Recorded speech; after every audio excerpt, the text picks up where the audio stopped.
Like Kathy said, I have kind of a general information session today, if you will. And I'm kind of choosing to focus on brain computer interfacing and just kind of the basics, the 101, to give everyone just an idea of where things are today, because I've been learning a lot about it. And I thought you guys might like to too as well. So, um, like Cassie said, I am a speech language pathologist. I work, of course, here at the ALS Association of Oregon and Southwest Washington. My specialties are AAC, like she said, so alternative and augmentative communication, and AT, which is assistive technologies. So basically, what that means is I do kind of anything to help keep people connected. Communication means a lot of different things, right? So everything from, of course, face-to-face communication, email, phone, Facebook, any way people kind of stay in touch is encompassed in that AAC, that alternative and augmentative communication piece. And then assistive technologies, or AT, kind of talks about the different technologies that are available to help that kind of fall outside the realm of communication. There's a lot of gray area, but things like like accessing environmental controls in your home, so being able to control like your thermostat if you can't just walk over and press the buttons on it, or things like that. So I had to put this disclaimer in here so we all know I am not an expert in brain computer interfacing, or BCI. I am talking about it today because, like I said, I think it's a good time. It's an exciting time in technology, and it's kind of getting closer and feeling like it's more imminent that this will be a more prominent part of our conversations soon, and kind of is now on the fringes a little bit. So I thought it would be a good time to get you guys all up to speed as I'm kind of learning about it as well. So I will do my best to answer any questions you might have, but this is kind of really meant to be a 101. I'm not developing my own brain computer interfacing system or anything like that. I just want to kind of fill you in. Okay. So today, like I said, general overview of brain computer interfacing. I will try to kind of tie it back into the world of alternative communication, the AAC world as well, of course, because that is my area of interest, of course, and probably interesting to a lot of you guys. And then I'll kind of end with a little bit, and I'll sprinkle through without as well, the state of the technology. So kind of where we are and when you might really be kind of seeing some of these things. So to start us off, here, I liked this definition I found of brain computer interfacing, which how many times will you hear me say that today? Quite a lot, but that's okay. So I'm just going to read it because I like it. The brain computer interface is the collaboration between a brain and a device that enables signals from the brain to direct some external activity, such as control of a cursor or a prosthetic limb. The interface enables a direct communications pathway between the brain and the object to be controlled. So that's kind of a broad definition, but I like it because it really, to me at least, encompasses it's a way of connecting your brain with a physical object, whether it's a computer cursor, like they mentioned, a prosthetic limb, and it's taking out a lot of the the kind of in the middlemen that have been and still are in place, which are great, like all that assistive technology stuff that I was talking about a little bit. Like there's, if you can press the button, that's an assistive technology way to that you could kind of use a computer in certain ways. But this kind of gives your brain a more direct link to that cursor is the idea, or to whatever you're trying to control. And I'll get more into that definition, of course, as well. I know that was kind of broad. I will delve in. So I guess another good introductory question is, why are we talking about brain-computer interfacing? Because there are so many amazing tools out there. I think it's important. It's important for my work and for some of you as well that not everyone is able to use some of the alternative technology that's currently available. I work a lot with eye gaze communication systems, which is amazing technology. And I can always, explain that to someone more in depth at some point in time. But basically, it's a camera that reads where your eyes are pointing and allows you to control a computer or some other devices with your eye movement, which is fantastic. But there are things, there's eye disorders, vision impairments, positioning difficulties. There's quite a few reasons why someone wouldn't be able to use eye gaze technology or some of the other alternative technologies that are out there. So that's where something like brain-computer interfacing could come into play. And then also there's talk as these things are being developed that it may lead to more precise control of devices. So some of you may have experience using different types of alternative technology, assistive devices, and they're wonderful, like I said, but they can sometimes be imprecise. It can be hard to point your eyes exactly to the little X on your computer screen that's tiny to make the click or the action that you need. And the thought is that kind of taking out that middleman of your eyes and using your brain to directly speak with the computer in a way could make that more precise eventually. The technology I'll say that I've seen personally isn't quite there yet, but that's kind of one of the driving forces, it seems like, behind it as I am learning about this world. Okay, so talking more about, so delving into brain computer interfacing, there's kind of two separate worlds, two separate pathways you can start to learn about it. The first is what's shown here, external BCI.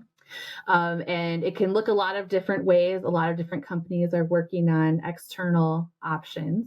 But essentially, they are sensors that are worn on the user's head, and they read signals from the brain. And they can do that in a few different ways. You can see they can look a lot of different ways, and they can do that in a few different ways. So you can see there's me, actually. I got to try one out. I've tried out a few, but this one is just a small headband that I'm wearing. It's got 3 sensors on the back that are touching my scalp in the back of my head and looking at a computer. And then there's this other person who's got more of a full cap of sensors going on, which is, of course, a lot more. So it can look kind of anywhere in the middle of these. It's probably going to end up looking completely different than either of these pictures once something like this hits the market for commercial use. But these are just kind of some of the different ways they can look right now. So then there's also internal brain-computer interfacing. I didn't have a good picture of this, so I thought this graphic kind of helped me start to be able to think about the different ways we can interface with our brains. But basically, it's an implant that is surgically placed, of course, in your brain to read signals from the brain. This, honestly, is kind of the top of my knowledge of internal BCI information. I don't quite understand the science, or I know they're experimenting with different places to put the sensors and different things they want to control. Like this graphic here is kind of showing some of the different ways, like it's got the little blue mouse, the little blue sensors on the top here. So the external sensors, and then 2 different types of the internal sensors that they're using and the different wavelengths they're reading from them. And then they're showing the use of a prosthetic limb, which is where I've seen a lot of this internal interfacing coming into play as well. If people are working on having these implants control different prosthetic limbs, like hands, even eyes, which is interesting, which I can't even start to explain how that works, but it seems really cool. And a lot of different things. And then it also could potentially play into a communication device or something too, but it's a little bit more involved, as you might imagine. It's a brain surgery. But it is it's up and coming, and they're I'll get into a little more to the companies that are working on this, on the internal options specifically, but it's not far behind. The technology is coming along pretty quickly, which is impressive. So back to my more comfortable zone, the external brain control interfacing options. So there are a bunch of different ways that basically companies are trying out and seeing how they can make functional for actual people in everyday life to use to do different things. I have tried out, of course, and am more familiar with the options that are working on making communication systems accessible to people, because that's the area I work in. So one of the ones that I've seen and tried is this occipital lobe activation method. And basically the idea is that, as you can see, like I said before, I've got that headband and it's got 3 sensors on the back that's placed over my occipital lobe. So when I see something and that lobe is activated, the sensors pick that up and then tell the computer that my brain was activated and I'm making a selection. And that can look a lot of different ways. The way that this system worked, you can kind of see on the screen there, there's different colored boxes with different letters in them. So if I'm trying to spell a word using this system, those boxes would flash in different orders. And I would keep looking at the box that I wanted until it flashed. And then my occipital lobe would light up and that sensor would go off and the computer would tell the computer, that's the one, that's the box. And then it would narrow down to the different letters and expands more until it narrows into the letter that I would choose. That's kind of a basic system. There's ones I've seen that, use full phrases or, kind of pictures, like they might have like a picture of a room and you can look at different parts of the room to have different phrases or needs or wants expressed by looking at different pictures flashing. There's a lot of different options to explore within this, which is what the companies are doing right now. All the different companies who are trying to make this their technology are working on right now. But that's kind of basically how it works. You look at something, it flashes, and your occipital lobe is activated and then makes that selection for you. The full head cap of sensors that's on the other side over here is really interesting to me because it acts a little bit more like an fMRI machine. So basically imaging the brain. And as you can see with that many sensors, it's a much more full image of the brain, right, that you could imagine you could get. So how they're starting to use this, or how they're thinking that they'll be able to use this technology, is to have people wear this cap and then establish a baseline yes and no. So they'll ask a certain question. They will of course do this more scientifically, but they'll have something along the lines of, is Paris the capital of Texas, or something like that? And you'll think no. The user will think no, and a certain part of their brain will light up and indicate that no. And that's noted by the sensors, that's monitored, and then they'll do the same and establish a yes. So now they have a functional yes and a functional no for this person using this device. And now they can ask other questions and have an established yes or no. That, of course, is still very limiting because we need to communicate with more than yes or no questions in general. But it's a huge step forward because they've actually been experimenting and researching this with people who are completely locked in, so not able to use eye gaze, like no communication. And they're starting to find with some people that they can actually access their yes and no options enough to start to get communication going. And so they're asking them questions about like quality of life or decision making around their healthcare, and all of those kinds of things, which is incredibly fascinating to me. And it opens up a whole new world, of course, for the people who have been locked in until now.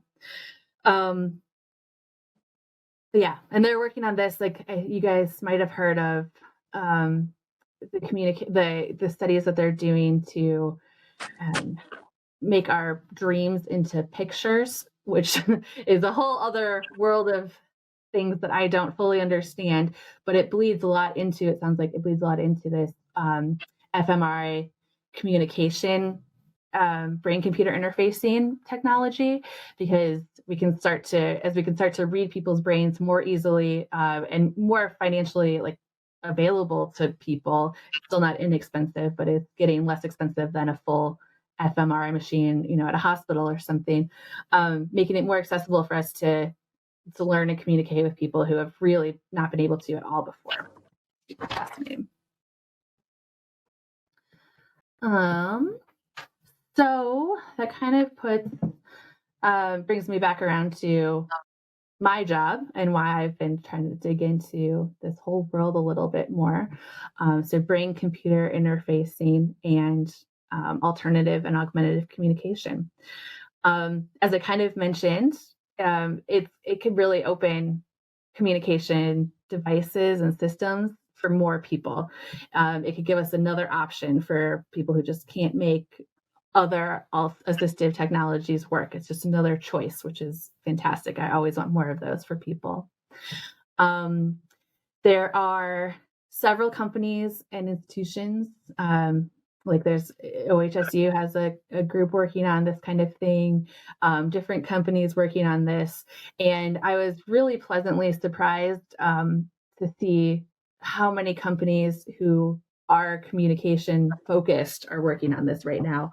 I think you guys might be familiar with kind of how technology often works is it's developed for like gamers or for the military or something, which is great because it's still being developed. But it kind of has to wait then and trickle down to be an assisted technology to get into my world where I can use it for alternative or augmentative communication and hit the world where I can start to help people more functionally with it. But it seems like right now, several of these companies are really focusing on giving people access to what they haven't had access to before. And I was really excited about that. Let's see. So like I was saying, the kind of state of the technology, I know I covered this a little bit, but it's not commercially available yet, brain-computer interfacing. It's getting there. I had the opportunity recently to try a company's attempt at bringing virtual reality into this world recently, where they're using a virtual reality headset and then overlaying and then the occipital lobe sensors that I talked about. So sensors on your occipital lobe, and then overlaying a communication system onto clear glasses and kind of combining the three of those into basically like a helmet you wear at this point. They're hoping to slim it down quite a bit, I believe, to make that into something you could buy or maybe fund with insurance, kind of off the shelf for a communication system.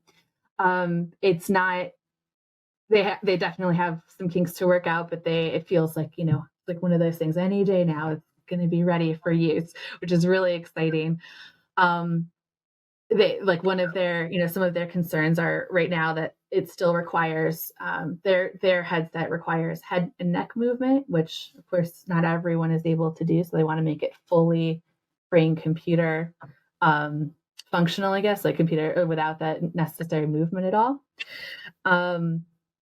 And then there's another company that is also working on kind of racing to the finish line, if you will, to get their technology out first for a communication system that kind of it's the occipital lobe, and they call it the surprise reaction.